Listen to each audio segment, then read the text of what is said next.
बिस्मिल्लाहिर्रहमानिर्रहीम। अस्सलाम वालेकुम नादरीन, आप यूट्यूब चैनल देख रहे हैं। मैं इमरान खान हूँ। नादरीन, डोनाल्ड ट्रंप ने 3 दिन पहले और उसके बाद 2 दिन पहले और उससे पहले भी ये बार बार स्टेटमेंट दिया है कि ईरान से वो यूरेनियम ले लेंगे। बल्कि डोनाल्ड ट्रंप ने 3 दिन पहले ये दावा भी किया कि ईरान अपनी यूरेनियम अमेरिका के हवाले करने पर राजी हो गया। ये दावा सुन के मैं भी हैरान हो गया था और समझ नहीं आ रही थी कि इतनी बड़ी कुर्सी पे बैठा हुआ शख्स इतनी गैर जिम्मेदारी वाली बात कैसे कर सकता है। तो मुझे लगा कि शायद वाकई ईरान अपनी यूरेनियम अमेरिका को देने पर राजी हो गया। कुछ बड़े अच्छे जर्नलिस्ट हैं, उन्होंने भी ये कहा कि वाकई में डोनाल्ड ट्रंप ने ये स्टेटमेंट दिया है तो ऐसा हो जाएगा। इंटरनेशनली ये खबर छप गई थी, लेकिन बाद में ईरान की जानिब से चिट्टा इनकार आ गया। ईरान ने कहा जी हम तो नहीं करते, हम यूरेनियम तो नहीं देंगे। फिर डोनाल्ड ट्रंप ने कहा नहीं जी कोई और सोल्यूशन है, कोई और तरीकाकार है, उसके तहत वो यूरेनियम रहेगी ईरान में, लेकिन निगरानी में रहेगी और वो कुछ और मामला हो जाएगा। इस तरह से डोनाल्ड ट्रंप ने खुद तो नहीं, लेकिन उसके साथियों ने, उसके करीबी लोगों ने मीडिया में ये चलवा दिया। अब डोनाल्ड ट्रंप ने आज के दिन में एक नया स्टेटमेंट दे दिया। नए स्टेटमेंट में डोनाल्ड ट्रंप ने कहा कि एक ऑपरेशन हुआ था मिडनाइट हैमर। ये ऑपरेशन पिछले साल ईरान के खिलाफ किया गया था अमेरिका और इसराइल की जानिब से। ये जून 2025 की बात है। तो वो जो ऑपरेशन किया गया था उसके बाद ये दावा किया था डोनाल्ड ट्रंप ने और इसराइल ने कि अब ईरान कभी भी एटमी कुव्वत नहीं बन पाएगा। और उन्होंने कहा था कि हमने ईरान का सारा एटमी मवाद और उसकी तनसीबात तबाह कर दी है और हमने लाखों टन मलबे के नीचे उसे जमीन के अंदर दबा दिया है और अब हम सैटेलाइट से निगरानी कर रहे हैं, वो कभी भी वो नहीं निकाल पाएंगे और कभी भी एटम बम नहीं बना पाएंगे। ये दावा किया गया था डोनाल्ड ट्रंप की जानिब से और इसराइल की जानिब से, नेतन्याहू की जानिब से। लेकिन जब दोबारा जंग शुरू की गई तो यह कहा गया नहीं जी वो ईरान एटम बम बनाने वाला है, अगर हम उसके ऊपर हमला ना करते तो चंद हफ्तों में वो एटमी धमाका कर देता। बल्कि नेतन्याहू ने तो चंद दिनों तक की बात की थी। डोनाल्ड ट्रंप ने भी यह कहा था कि ईरान एटमी तजर्बा करने वाला था, इसलिए हमें हमला करना पड़ा। अब आज डोनाल्ड ट्रंप ने दोबारा अपना स्टेटमेंट बदल दिया। उसने कहा कि गुज़िश्ता साल मैंने जो अटैक किया था मिडनाइट हैमर, उसमें सुरंगों के नीचे यूरेनियम दब गई थी और अब उसे निकालना एक बड़ा तवील और एहतियात का और एक लंबा काम है, बड़ा मुश्किल काम है उस यूरेनियम को निकालना। यानी डोनाल्ड ट्रंप, एक आपने कहानी सुनी होगी, वो लोमड़ी छलांग मारती है अंगूरों के गुच्छे पे, वो उसके हाथ नहीं आते, फिर वो भाग कर आती है, जोर से छलांग मारती है, फिर वो उसके हाथ नहीं आते, फिर वो कोशिश करती है, उसके मुंह में पानी आ रहा होता है कि मैं ये अंगूरों के गुच्छे किसी तरह उतार लूं। लेकिन जब काफी कोशिश के बाद भी लोमड़ी वो गुच्छे नहीं उतार सकती तो आखिर में वो लोमड़ी कहती है कि अंगूर ही खट्टे हैं। अब डोनाल्ड ट्रंप जो है वो इस किस्म की बात कर रहे हैं कि जनाब ये तो यूरेनियम दब गई जमीन के अंदर। तो फिर पहला सवाल डोनाल्ड ट्रंप से ये होगा कि अगर यूरेनियम मौजूद नहीं थी तो आपने इतनी बड़ी जंग शुरू क्यों की? इसी यूरेनियम के लिए तो आप लड़े थे। आपने तो कहा था कि एटमी हमला होने वाला है या एटमी धमाका होने वाला है या तजर्बा होने वाला है, तो इसलिए हमने जंग शुरू की। अब डोनाल्ड ट्रंप जो है वो फेस सेविंग लेने के लिए ये कह रहे हैं कि जनाब वो यूरेनियम तो जमीन के बहुत नीचे दब गई है, लिहाजा उस यूरेनियम को निकाला नहीं जा सकता, ये मुमकिन नहीं है। डोनाल्ड ट्रंप ने यह कहा। 22 तारीख तक की जो डेडलाइन है सीज फायर की, जो पाकिस्तान के वजीर आजम को एक ट्वीट भेजा गया, उन्होंने उसे कॉपी पेस्ट किया। वो 2 हफ्ते अब पूरे हो रहे हैं। 22 तारीख को, 22 अप्रैल को डेडलाइन खत्म हो जाएगी और उसके बाद लड़ाई शुरू हो सकती है, क्योंकि सीज फायर की डेडलाइन खत्म होगी तो इसराइल भी हमला कर सकता है, ईरान भी कर सकता है और अमेरिका भी कर सकता है, जैसे कि पहले उनकी लड़ाई चल रही थी। क्या इस सीज फायर में तोसी होगी? तो इसका इम्कान इस बात पे है कि फरीकैन मुज़ाकरात करना चाहते हैं या नहीं करना चाहते। जेडी वेंस जो है वो गुज़िश्ता 2 दिनों से इंतजार कर रहे हैं ग्रीन सिग्नल का, कि तेहरान की जानिब से उन्हें ग्रीन सिग्नल मिले कि हम भी आ रहे हैं मुज़ाकरात करने के लिए, आप भी आ जाएं। तो जेडी वेंस तैयारे में बैठ के पहुंच जाए पाकिस्तान, इस्लामाबाद, और मुज़ाकरात का अगला दौर शुरू हो जाए। पाकिस्तान ने पूरी कोशिश की है, ईरान से भी मुलाकात की है, बाकी ममालिक से भी मुलाकात की है, अमेरिका से भी दरख्वास्त की है और बार बार अमेरिका को यह कहा है कि आप लचक दिखाएं। लेकिन अगर अमेरिका लचक दिखाता है तो फेस सेविंग नहीं मिलती। यह बड़ा इशू है अमेरिका के लिए। एक इशू अरब ममालिक के लिए भी बना हुआ है, उस पर हम बाद में बात करते हैं। लेकिन ईरान ने अभी तक कोई जल्दबाजी नहीं दिखाई। आप अगर देखें गुज़िश्ता 5 दिनों के स्टेटमेंट, तो डोनाल्ड ट्रंप का हर रोज स्टेटमेंट आता है कि मुज़ाकरात होने वाले हैं, जंग खत्म होने वाली, मुज़ाकरात होने वाले हैं, हम बड़ी अच्छी डील करने वाले हैं, हम बुरी डील नहीं करेंगे, ईरानी बड़े अच्छे लोग हैं, ईरानी बहुत बुरे लोग हैं, ईरानियों को हम मारेंगे, हम धमाके करेंगे, नहीं तो मुज़ाकरात कर दें, नहीं तो पूरा मुल्क मैं तबाह कर दूंगा, नहीं तो मुज़ाकरात कर दें, मुज़ाकरात होने वाले हैं, मेरी टीम रेडी है। ये बात डोनाल्ड ट्रंप हर थोड़ी देर के बाद कहते हैं। एक ऐसा घंटा भी गुजरा जिसमें डोनाल्ड ट्रंप ने 47 पोस्टें कर दी अपने ट्रुथ सोशल मीडिया पे। ये तो ऐसा लगता है वर्ल्ड रिकॉर्ड बनाने जा रहा था अमरीकी सदर। दुनिया के किसी सरबराह मुमलिकत ने इस तरीके से ट्वीट नहीं किए। ये नहायत गैर संजीदा और फ्रस्ट्रेशन वाला मामला था। देखिए, मुज़ाकरात के लिए अमेरिका डेस्परेट है। ईरान ने कभी नहीं कहा कि मुज़ाकरात हम करना चाहते हैं, बल्कि हम सब ये जानते हैं, पूरी दुनिया ये जानती है कि अभी मुज़ाकरात में जो ताख़ीर हो रही है वो ईरान की वजह से हो रही है, अमेरिका की वजह से नहीं हो रही। ईरान तो पाकिस्तान के साथ वाला मुल्क है, वो 1-2 घंटे में आ जाएंगे पाकिस्तान में। असल मसला जो है वो अमेरिका का है। उनका तो बड़ा लंबा सफर है, लेकिन वो आने के लिए तैयार है और ईरानी कोई जल्दबाजी नहीं दिखा रहे मुज़ाकरात के लिए या आगे बढ़ने के लिए। एक चीज और है कि ईरान अपने मुतालबात में मुस्तकिल है। यानी पहले दिन ईरान ने जो मुतालबात किए वो आज भी वही मुतालबात हैं कि आप नए हुर्मुज़ को हम नए तरीके से कंट्रोल करेंगे, हमारे ऊपर पाबंदियां खत्म की जाएं, हमारा हक हमें वापस दिया जाए, जो उनके असासे हैं उनको वापस दिए जाए, हमारे नुकसानात का अदाला किया जाए और आइंदा इस बात की एक पक्की गारंटी दी जाए कि दोबारा ईरान के साथ जंग शुरू नहीं की जाएगी। वो जो मुतालबात ईरान के पहले दिन से हैं लगभग वही मुतालबात अभी भी हैं। दूसरी जानिब अमेरिका के मुतालबात तब्दील होते रहते हैं क्योंकि उन्हें फेस सेविंग नहीं मिल रही।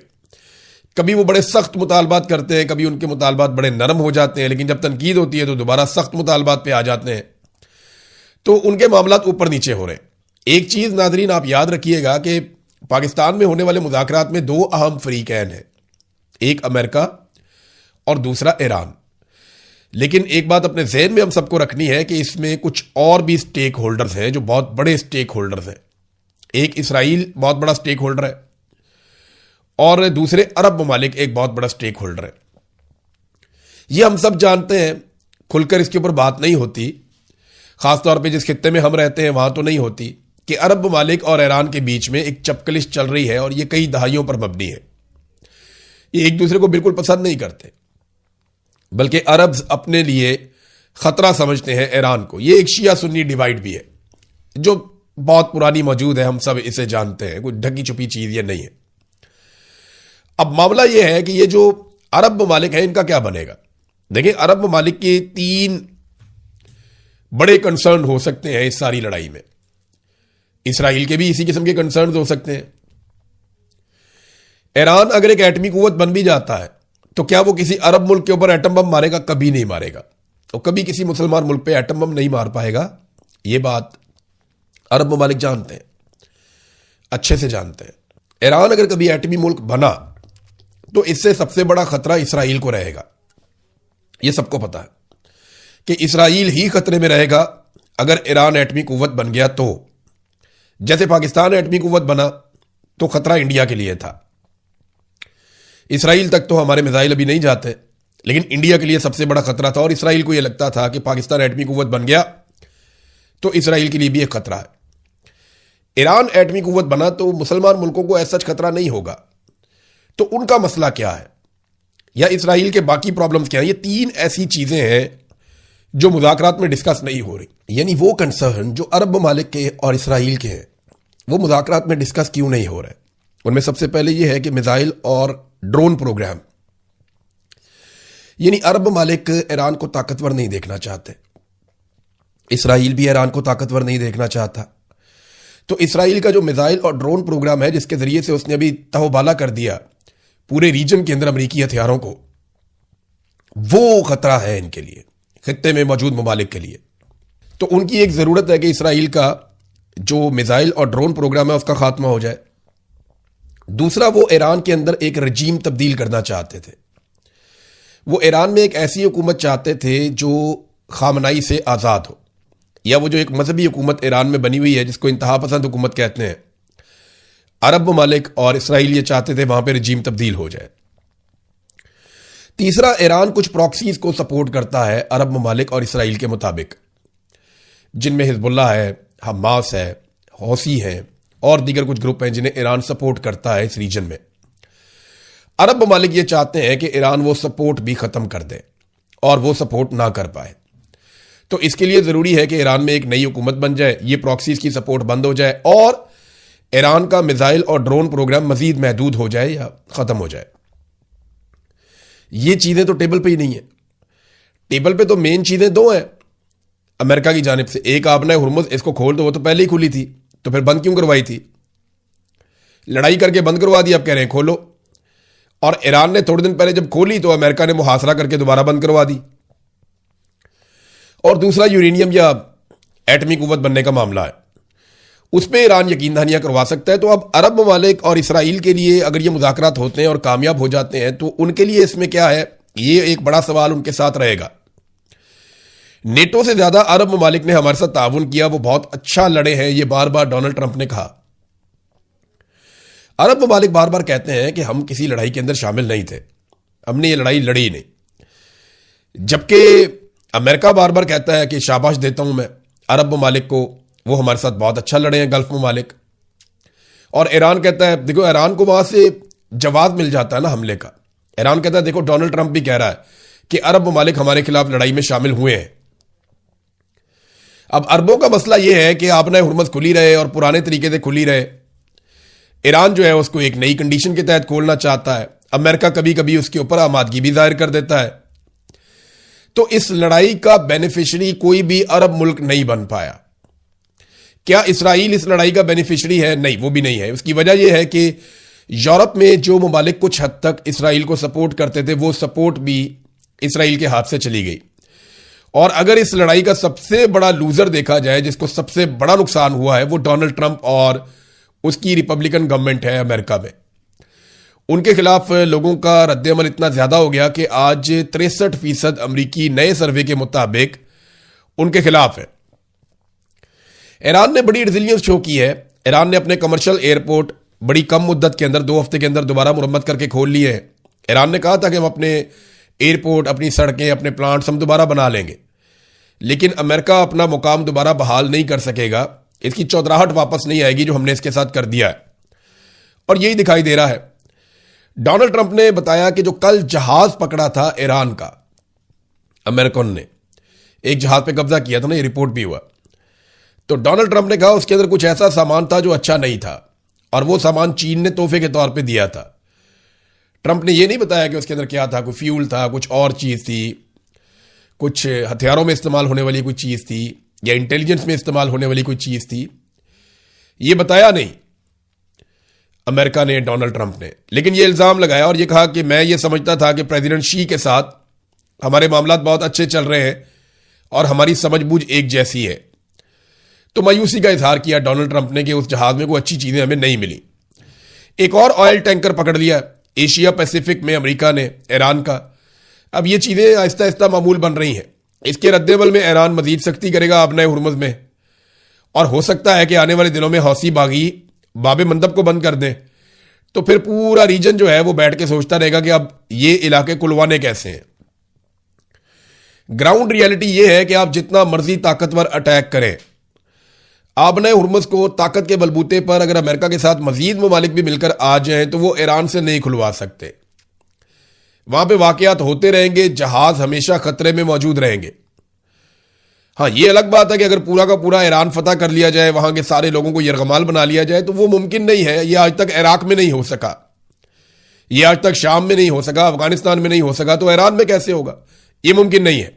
नाज़रीन, इमरान खान साहब की बहनें आज क्योंकि मंगल का दिन था, एक मरतबा फिर गई इमरान खान साहब को मिलने के लिए अडियाला जेल, और आज वो तकरीबन तनहा थी। बहुत थोड़े से लोग उनके साथ थे, बहुत थोड़े। तो आहिस्ता आहिस्ता इमरान खान की बहनों को, उनकी फैमिली को तनहा कर दिया गया। इमरान खान साहब पहले ही कहते तन्हाई में है, और पाकिस्तान तहरीक इंसाफ के कुछ लोगों ने इमरान खान साहब की बहनों पर तनकीद करते हुए उनको मजीद तन्हाई का शिकार कर दिया। इमरान खान की बहन से जब सवाल पूछा गया कि सुहेल अफरीदी के कारकुन कहते हैं कि लायामल दो, सुहेल अफरीदी कहते हैं कि इख्तियार मेरे पास नहीं है, आप किसकी तरफ देख रही हैं? उन्होंने कहा हम बहनें अपनी तरफ ही देख रही हैं। हम पार्टी से दबाव बढ़ाने का कहते हैं, रिक्वेस्ट करते हैं कि प्रेशर डालें, तो ये गुस्सा कर जाते हैं। हमें कहते हैं कि आप मुदाखलत कर रही हैं। हम इनसे क्या मांग रहे हैं? सिर्फ दबाव डालने का ही तो कह रहे हैं। हम बहनें आती रहेंगी, हम पर हर किस्म का तशद्दुद इस्तेमाल कर लिया। हमने तो तहरीक इंसाफ की तंजीमी ओहदेदारान को यहां बुलाया हुआ है कि हमारी मदद करें। वर्कर्स को तो पकड़ कर ले जाते हैं यहां से जब वो आते हैं। अलीमा खानम ने जलसे के बारे में भी कहा कि जलसा आप मनसूख कर रहे थे तो कम से कम इमरान खान का अस्पताल में इलाज ही करवा लेते। हुकूमत के ऊपर दबाव था, वो ये चाह रहे थे कि पूरी दुनिया में अच्छा इमेज जाए, तो बड़ी अच्छी बात थी। ठीक है, अच्छा इमेज जाता, लेकिन कम से कम इमरान खान का अस्पताल में इलाज करवा लेते इस दबाव के जरिए से। तो हम अगर पाकिस्तान तहरीक इंसाफ से मदद नहीं मांगेंगे तो किससे मांगेंगे? क्योंकि वो इमरान खान की पार्टी है और ये लोग इमरान खान का नाम लेकर, वोट लेकर इक्तदार में आए हुए हैं, और हर वोट देने वाले को हक है कि वो सवाल उठाए, तो हम भी सवाल उठाते हैं। ये हालात हैं इस वक्त अडियाला के बाहर। मैंने आज मनाज़िर देखे तो मुझे लगा कि शायद पाकिस्तान तहरीक इंसाफ की जो क़यादत है उन्होंने अमली तौर पे कुछ और फैसला किया है। अब पता नहीं वो क्या सोच रहे हैं, उनके दिमाग में क्या है। हो सकता है कोई चीज़ उनके पास ऐसी है जिसके बारे में अभी मीडिया को नहीं बताया गया, या कम से कम इमरान खान की बहनों को नहीं पता।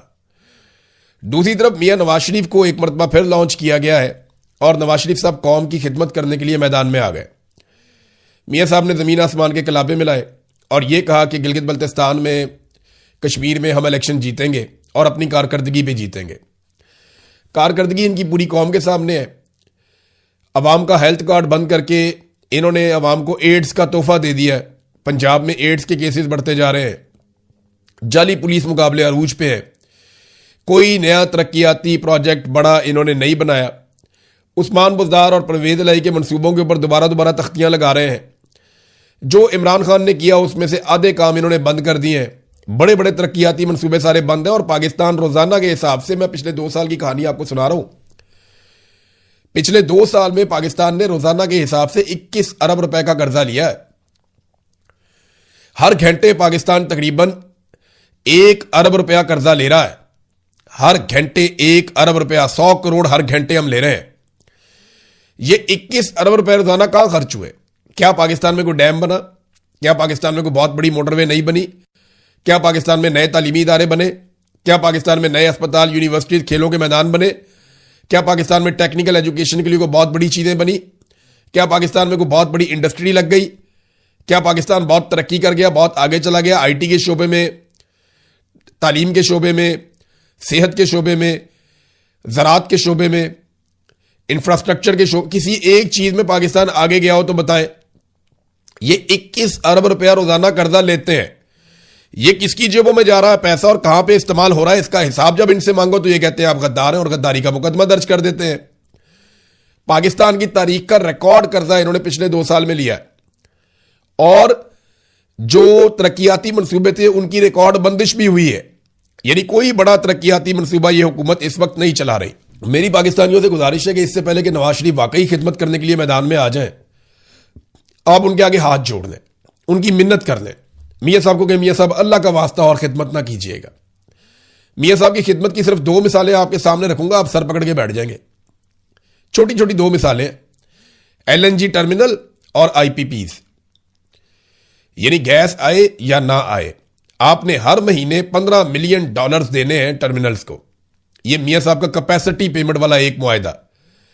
आज कतर में गैस नहीं दे रहा, लेकिन हम LNG टर्मिनल को $15 मिलियन दे रहे हैं हर महीने।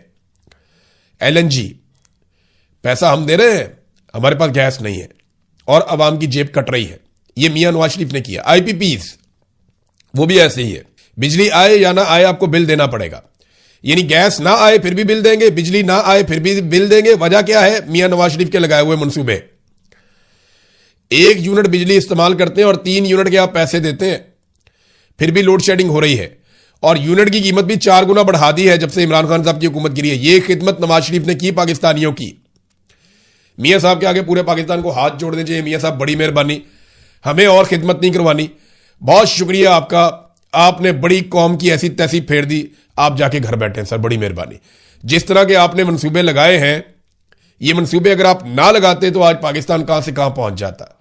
अगर हम अपने वसाइल पे भरोसा करते, हम पानी से बिजली बनाते, हम बाकी जो सोर्सेज हैं उनसे हम बिजली बनाते और IPPs के चक्कर में, इतनी बड़ी बड़ी कमीशनों के चक्कर में हम ना पड़ते जो शहबाज शरीफ का बेटा तक लेता है, तो आज पाकिस्तान शायद आगे निकल जाता। लेकिन इन्होंने हमेशा अपनी ज़ात को आगे रखा पाकिस्तान से। अब तक के लिए इतने, अपना ख्याल रखिएगा, अपने इस चैनल का भी। अल्लाह हाफिज़।